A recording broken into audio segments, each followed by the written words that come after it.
Cover Story is sponsored by Mazda.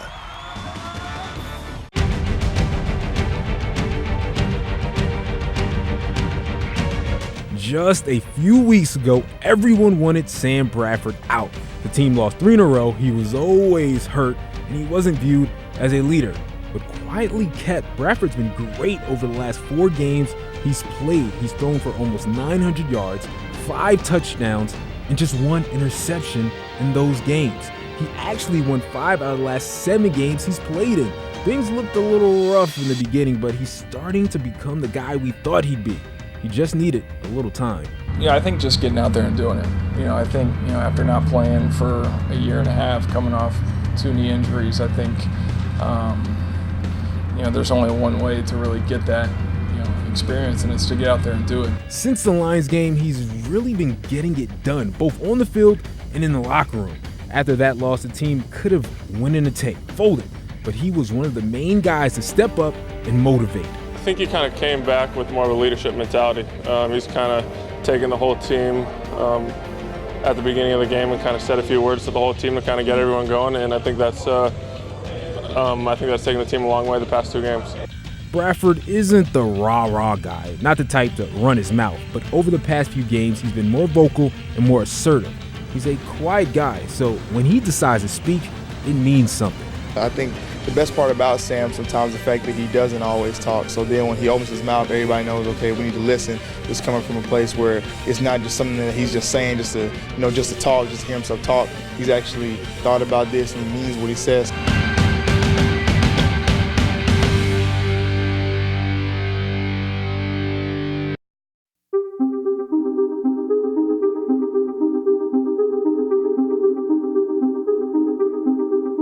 Say you take 100% responsibility, do you worry about job security at all? No. If it's not good enough, it's not good enough. I don't think anybody in my situation would tell you that if they're worried about getting fired, then they probably should have already been fired.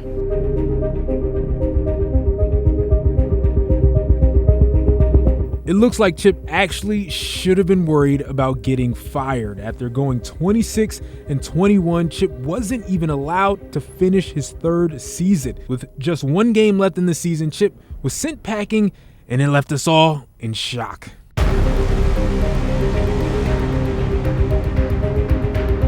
would just say the surprise factor. Thought we had a really good practice yesterday. He broke us down after practice, and everything was normal, and then for it to happen last night, I think it just kind of surprised everyone.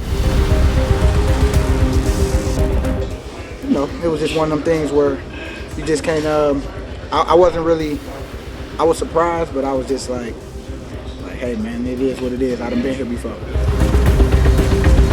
Most of the players found out just like the rest of us, on their phone, from a friend, or just by watching TV. The season has been a train wreck. Everyone knew something was going to happen, but nobody knew it would happen like this. My immediate reaction was you're just surprised they did it when they did it.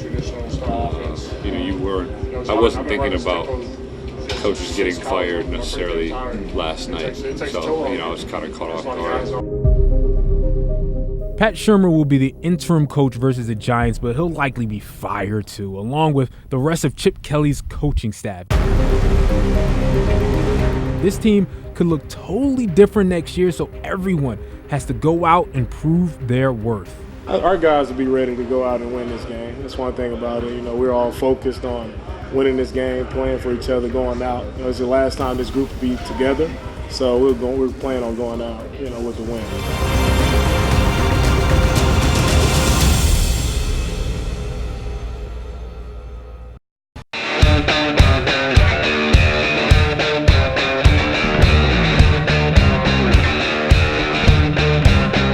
The Eagles going back to work, and it's clear from Sunday's 24-17 victory over the Jets. When the offensive line wins, the team wins. The line controls the game on both sides of the ball, and they know the team goes as they go.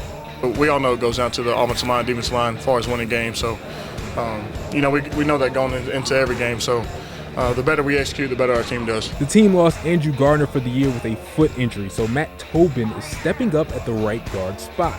The guys need to develop a chemistry, but no matter who's stepping up, Guys know what needs to be done. I don't really feel like we have to say anything. I think we all go out there knowing that, we got to get our job done for us to be successful, and I think that alone just drives us. Luckily, the offense isn't showing any quit. They've had some real good moments. Things just have to come together. They've had a lot of struggles, but the guys feel their fight will get them to where they need to be. I mean, anytime your back's against the wall, you get called out, and you're either going to bow up and get the job done. And we got a lot of guys on here that don't have a lot of quit in them, so we got guys that are going to go all day no matter what happens. So, I enjoy battling with them. So, I think we'll gradually progress and get better throughout the season. Things have come together. We've played the way that we wanted to play. I don't think it's a long ways off. I think it's, a small correction here or there. And I think that once we get in rhythm and get in sync, hopefully this thing can take off, because I think it's close to it.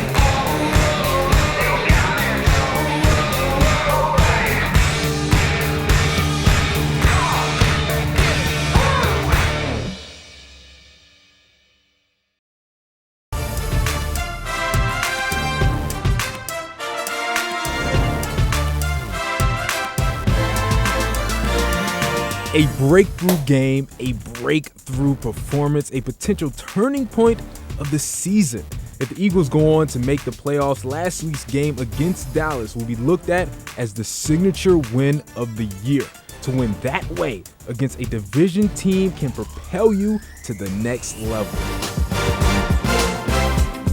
So I think this next quarter of the season is going to be critical, but I liked what I saw in Dallas. Battle, scratch, fight, come back, find a way to win the game in overtime, ran the ball efficiently, made big defensive plays when you had to. The quarterback was razor sharp. Those are the things that lead to winning in the National Football League, consistency. The offense still can't find its way into the end zone in the beginning of games, but during the last 3 quarters and overtime, they looked good, especially wide receiver Jordan Madden. The bye week must have done him some good. 0 drops, 9 catches for 133 yards, and the game-ending touchdown. This is what we can expect from him and the offense for the rest of the season. Hey, touchdown, Jordan Matthew! If we can win those ones by a large margin, but we also know in those close games, we can win those too. And we're just at the halfway point, so that being said, we have a lot of games with us. We can use that to push forward to the next second half of the season. Of course, all this means nothing if they don't take advantage of the momentum. They were in a similar situation after beating the Cowboys last season. I'll just take you back to a year ago at Thanksgiving. We beat these guys to go 9-3. And then what happened? Then we go 1-3 down the stretch. So that wasn't a turning point game for us. So it's always what you do next. And that's what I try to make that reference. So I'm not deflecting it when people say, was that a big game for you? It wasn't. Every game's a big game. So if we don't do something after this victory after Dallas, then that game wasn't a turning point in our season.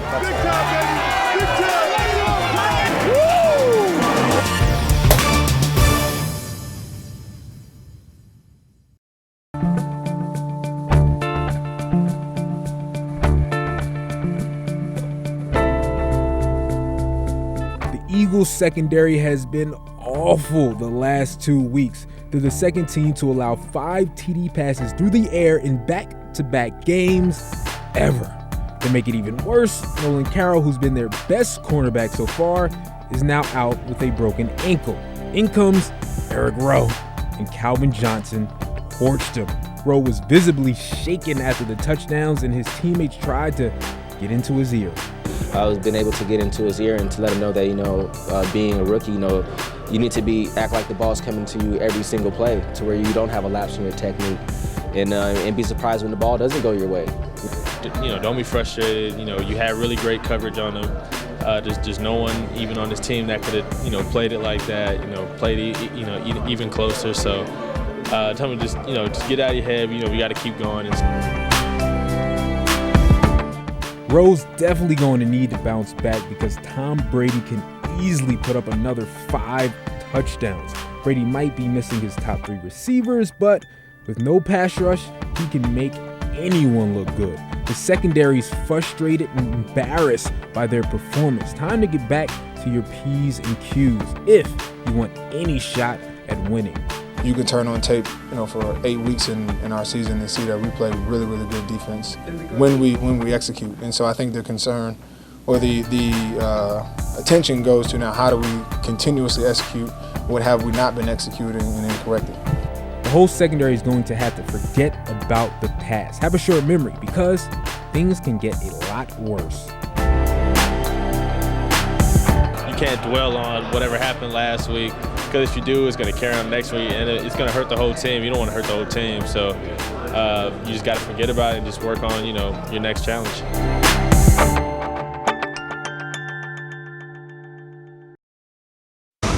Cover Story is sponsored by Mazda.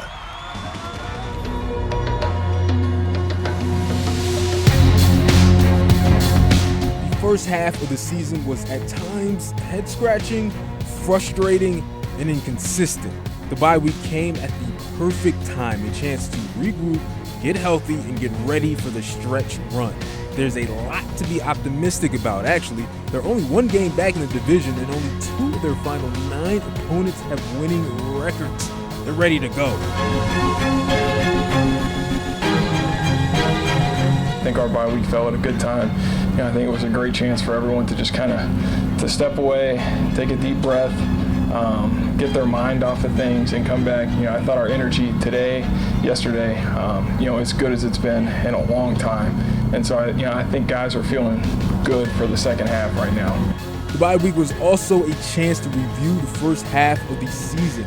In the 4 games the Eagles lost, they've been in striking distance in the third quarter. In 2 of the games, they've had leads midway through. The games they've won, they've been really good. There's a strong belief with the players that this team is about to explode. I think everybody does. I think everybody should. I don't think there would be any reason not to think that, okay, we've had, a little bit of up and down, first half of the season, but if we go out there and play the way we can play, we can win games. We can win games big. I mentioned it before. Our 3 wins, the other team hasn't even really been in the game much. When we come out clicking on all cylinders, you can notice it, you can tell. This week, guys were more talkative, more energetic, and had more bounce in their step. They feel like something's brewing, and you'll see it on the field. I'm just excited because I think that everybody came back refreshed, and I think on the field we're gonna talk.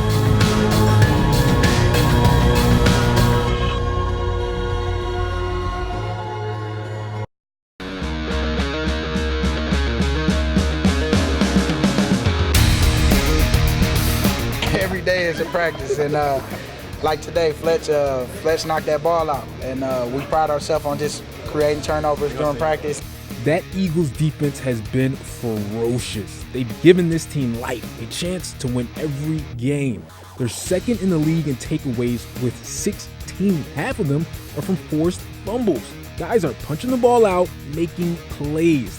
They want to get 3 turnovers a game, lofty goals, but something they preach and practice in all offseason. That's probably the number one thing we wanted to do is take the ball away at an alarming rate. And 3 is really a high bar.